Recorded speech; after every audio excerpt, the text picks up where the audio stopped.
জাতীয় পার্টির সাবেক এমপি মুজিবুর রহমান চূন্য গ্রেফতার।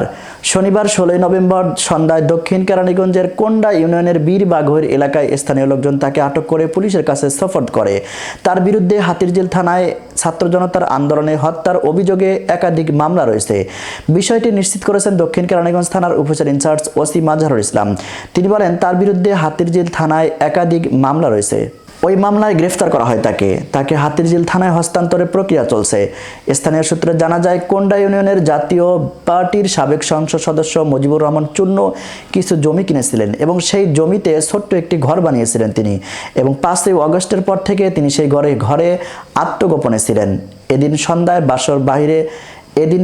বাসার বাইরে বের হলে স্থানীয় লোকজন তাকে দেখে উত্তেজিত হয়ে ওঠে এবং পরে খবর দেওয়া হলে দক্ষিণ কেরানীগঞ্জ থানা পুলিশ তাকে থানায় নিয়ে যায়। ঢাকা রেঞ্জের অতিরিক্ত এসপি কেরানীগঞ্জ সার্কেল মোহাম্মদ জাহাঙ্গীর আলম জানান, হাতিরঝিল থানার একটি মামলায় তাকে গ্রেফতার দেখিয়ে সংশ্লিষ্ট থানায় পাঠানো হচ্ছে।